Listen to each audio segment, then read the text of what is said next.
Terima kasih Bu Mila, terima kasih juga untuk undangannya. Saya rasa kedengaran ya. Ini slide presentasi dari saya atau dari panitia ya? Saya bisa juga sih dari saya. Kalau dari saya tampilkan ya. Saya nggak tahu di sana kondisi lapangannya kayak gimana. Sudah kelihatan ya slide presentasinya? Sudah, Bu. Oke, ya. Jadi saya sebenarnya akan memulai presentasi dengan foto yang sangat terkenal yang tiap tahun kalau Jakarta banjir itu pasti akan muncul di media sosial. Kesannya Bundaran HI itu pasti terendam. Tapi ini sebenarnya foto yang terjadi pada saat rangkaian banjir di Jakarta tanggal 17 Januari 2013, tanggal foto ini yang dipicu salah satunya dari berbagai kegagalan tanggul.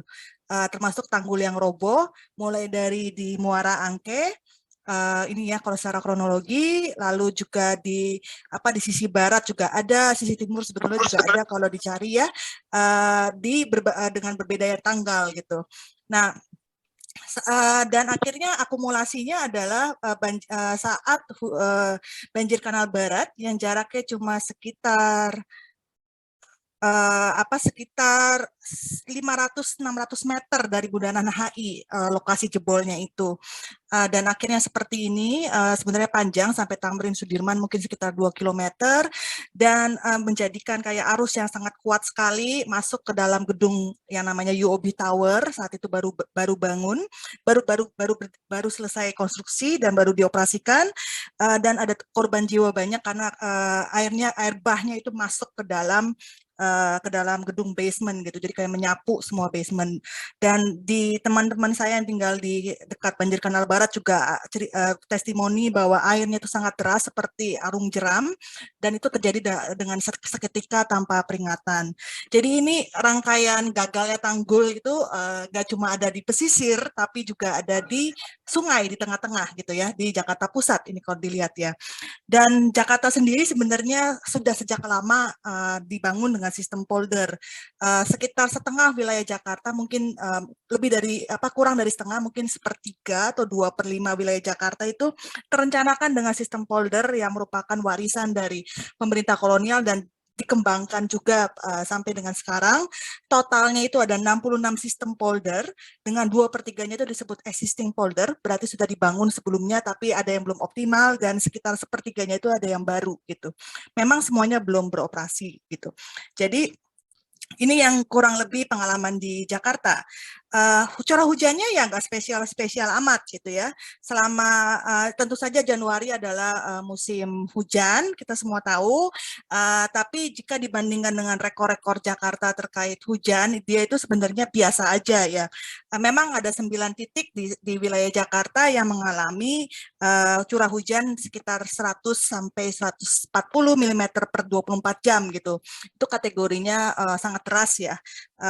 Nah itu ada dan memang tersebar di utara, timur, barat, pusat, selatan, juga sedikit di hulu, yaitu di Gunung Mas juga ada gitu.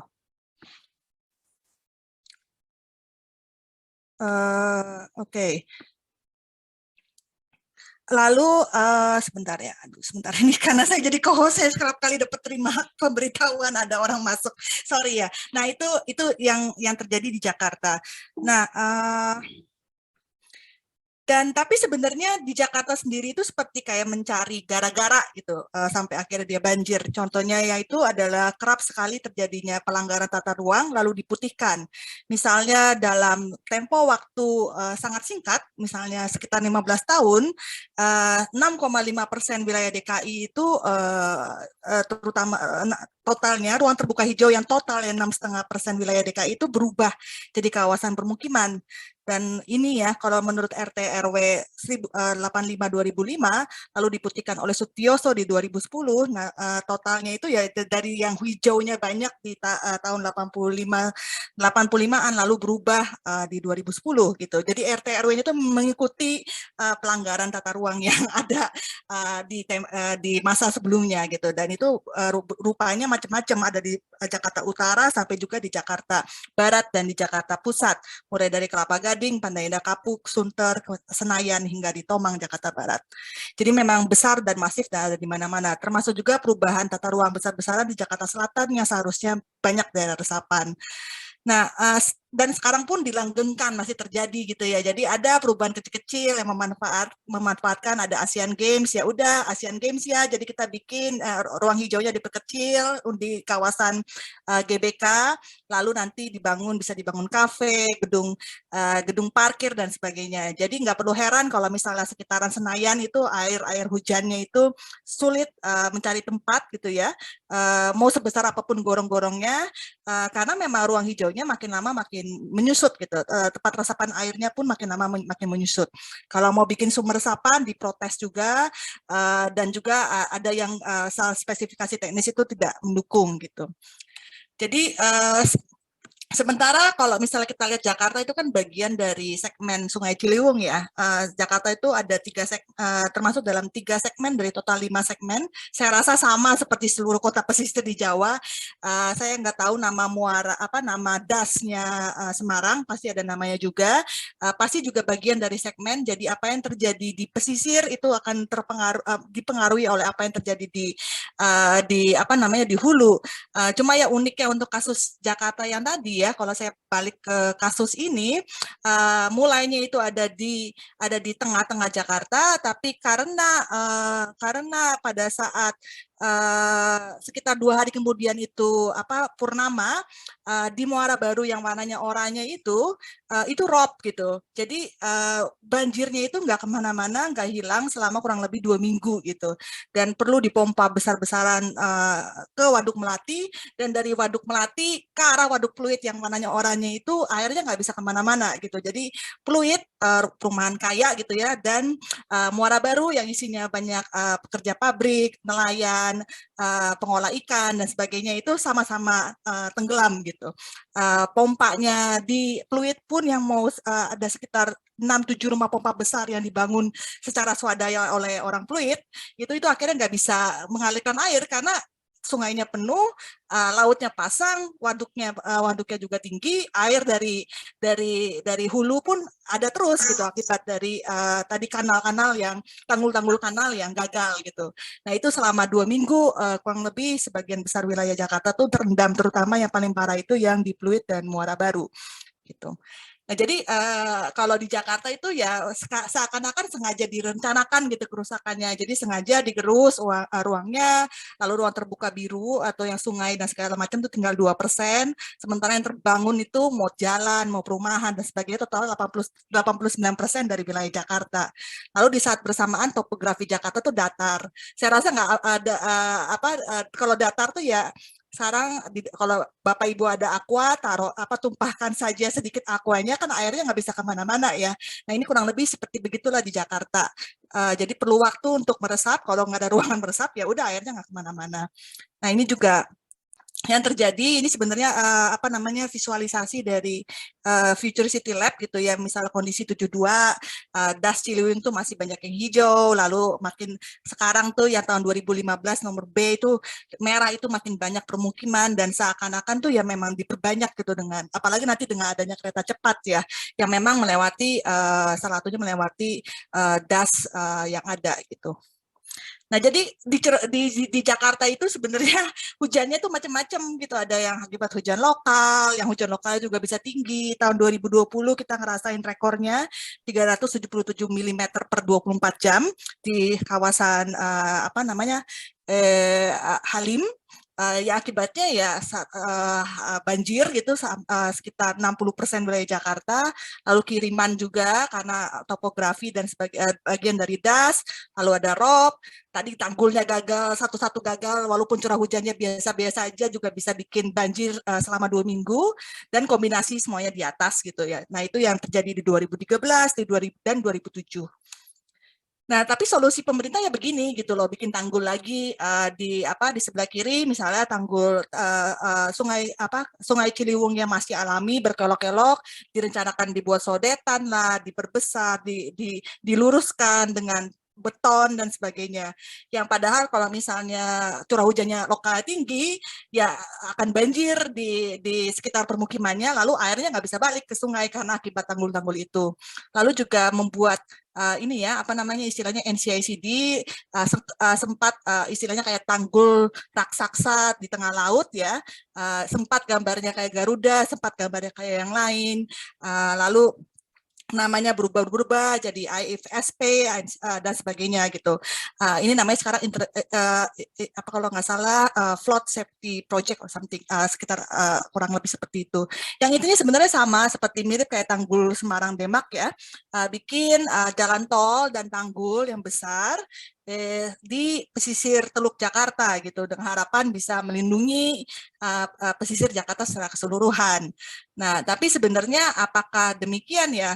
Karena sekarang lagi juga dibangun NCICD gitu. Ini tanggul yang dibangun NCICD ini bukan tanggul yang sembarangan, tapi ini yang spesifikasinya sangat mahal dan besar ya. Istilahnya spoon pile tuh yang apa ya, yang panjang, diameternya 1,2 meter. Kedalamannya 24 meter gitu. Jadi bukan yang kayak tembok-tembok biasa gitu. Ini benar-benar tebal dan tinggi gitu. Di Muara Baru sendiri itu tingginya sekitar 2 meter dari permukaannya Muara Baru gitu ya. Jadi orang Muara Baru benar-benar udah nggak bisa lihat laut sama sekali gitu. Kalau misalnya ada apa-apa juga mereka nggak bisa tahu gitu karena memang sudah hilang, sudah putus visualnya antara dari rumah mereka ke laut gitu. Sebenarnya saya mengundang beberapa teman di Muara Angke ya. Jadi Muara Baru dan Muara Angke itu tempat yang beda. Cuma mereka pagi ini nggak ada yang bisa gitu. Mohon maaf sebelumnya. Dan ada ibu-ibu tapi mereka nggak pede katanya mau ngomongin soal pengalaman banjir, rob terutama. Jadi saya menyampaikan sedikit saja yang saya dengar dari mereka.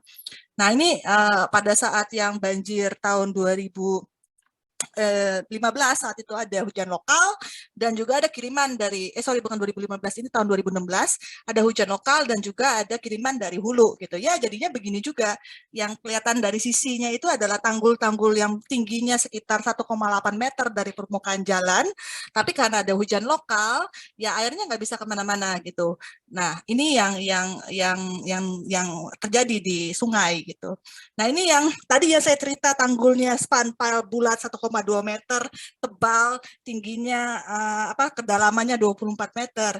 Tanggal 5 Desember 2019 nggak ada angin, nggak ada apa-apa, nggak ada rob, nggak ada hujan besar di laut, tiba-tiba tanggulnya rubuh, gagal. Memang ada proses yang kalau misalnya kita wawancara pemancing yang suka mancing di daerah situ, kayaknya memang miring pelan-pelan deh Mbak, tapi terus tahu-tahu roboh aja gitu.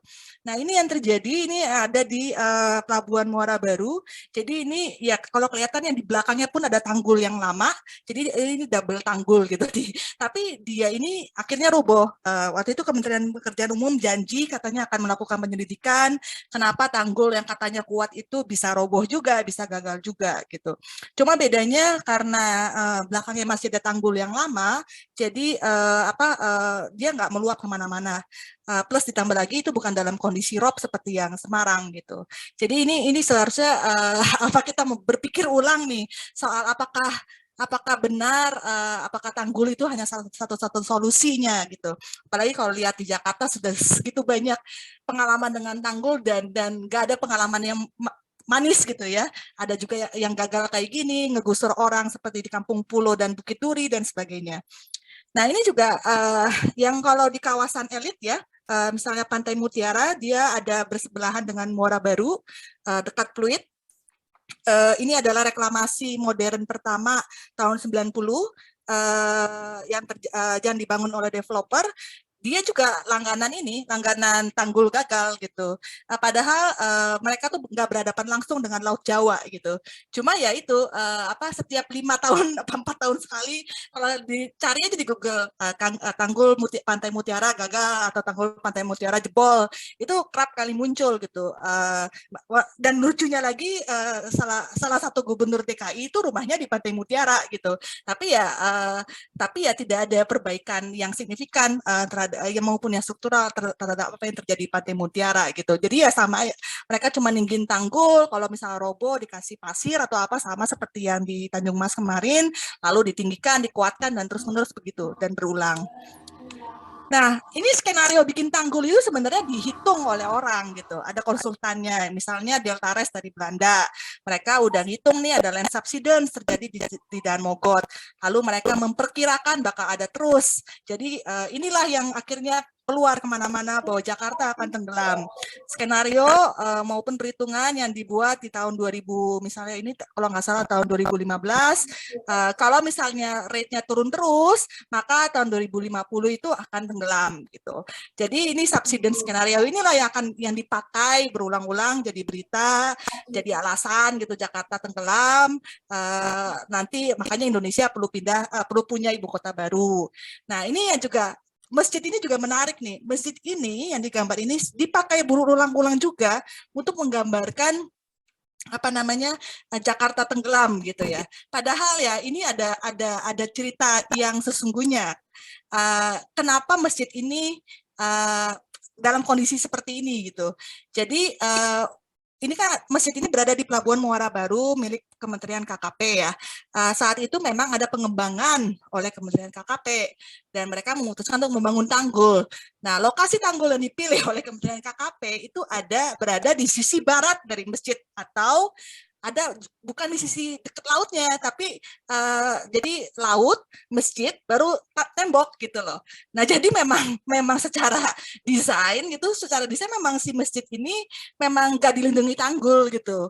Jadi tanggulnya itu dibangun di belakang masjid gitu. Makanya nggak heran ya akhirnya masjidnya tenggelam gitu ya karena memang nggak ada tanggulnya dan dibiarkan aja begitu aja cuma akhirnya potret ini berkali-kali dipakai gitu ya.